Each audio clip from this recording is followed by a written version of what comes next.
సముద్రంలోకి రాయి విసిరితే సముద్రానికేం నష్టం లేదు. విసిరిన రాయే కనపడకుండా పోతుంది. అలాగే నిన్ను ఎవరైనా విమర్శిస్తే మౌనంగా ఉండిపో. విమర్శించిన వాళ్ళే కనపడకుండా పోతారు. అంతేగాని ఆ విమర్శలే తలుచుకొని అలాగే కూర్చొని ఉంటే నీకు ఉపయోగమే లేదు. వాళ్ళ పట్ల మౌనం వహిస్తే వాళ్ళే కనపడకుండా పోతారు. దానివల్ల నీకు బోలెడంత టైం సేవ్ అవుతుంది. మనసు ప్రశాంతంగా ఉంటుంది. నువ్వు దిగాల్సిన చోటు వచ్చేదాకే నీ దగ్గరున్న టిక్కెట్‌కి విలువ. ఒక్కసారి నీ ప్రయాణం అయిపోయింది అంటే ఆ టిక్కెట్ చిత్తు కాగితంతో సమానం. అలాగే నీ విలువ కోల్పోక ముందే నీ ప్రయాణం యొక్క, నీ జీవితం యొక్క విలువ తెలుసుకో. నేను చెప్పింది కేవలం టికెట్ గురించో, ప్రయాణం గురించో కాదు.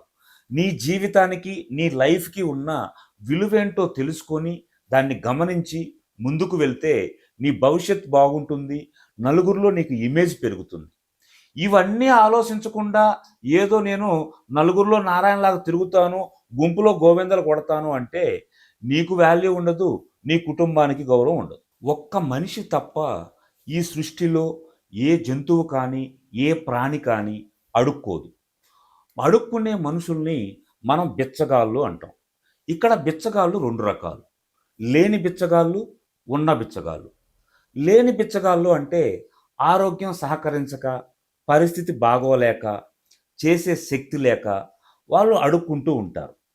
అలాంటి వాళ్ళే ముసలి వాళ్ళు, వికలాంగులు, అంధులు ఈ కోవలోకొస్తారు. మరి ఉన్న బిచ్చగాళ్ళు అంటే వీళ్ళకి అన్నీ ఉన్నా దరిద్రులు. వాళ్ళకి అన్నీ ఉంటాయి, అడుక్కుంటూ ఉంటారు. ఇలాంటి వాళ్ళు ఈ రోజుల్లో చాలామందే ఉన్నారు. వాళ్ళకి పొలాలు ఉంటాయి, సంపాదించే కొడుకులు ఉంటారు, కానీ పెన్షన్ కోసం అప్లై చేస్తారు. అన్నీ ఇంట్లో ఉంటాయి, ధాన్యం, నగలు, బంగారం అన్నీ ఉంటాయి, కానీ రేషన్ కార్డులు, బియ్యం తెచ్చుకుంటారు. ఇవన్నీ అవసరం అంటారా? వీళ్ళని నేను మానసిక రోగులుగా భావిస్తాను. మరి మీరేం భావిస్తారో కామెంట్లో రాయండి.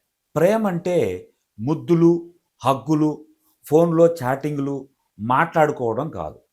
కష్టం వస్తే అండగా నిలబడడం, ఆపదొస్తే ఆదుకోవడం, కన్నీళ్ళొస్తే తొడవడం, నేనున్నాను, నీకు ఎటువంటి సమస్య లేదు, నేను నీతోనే ఉంటాను కడవరకు అని వాళ్ళకి భరోసా ఇవ్వడం.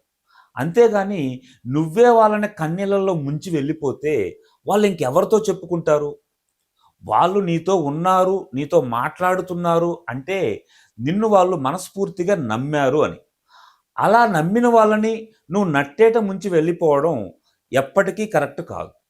అలా చేసి ఈరోజు నువ్వు నవ్వుతూ ఉండొచ్చేమో కానీ కర్మ అనేది నిన్ను వెంటాడుతూ ఉంటుంది. బ్రదర్, మళ్ళీ ఇంకొకసారి చెప్తున్నా, గుర్తుపెట్టుకో. ఆడదాని కన్నీళ్ళు చాలా నిన్ను హింస పెడతాయి. అందుకే వాళ్ళ కంట నీళ్లు రాకుండా చూసుకో. ఆ కన్నీటికి నువ్వు కారణం కాకుండా ఉండు.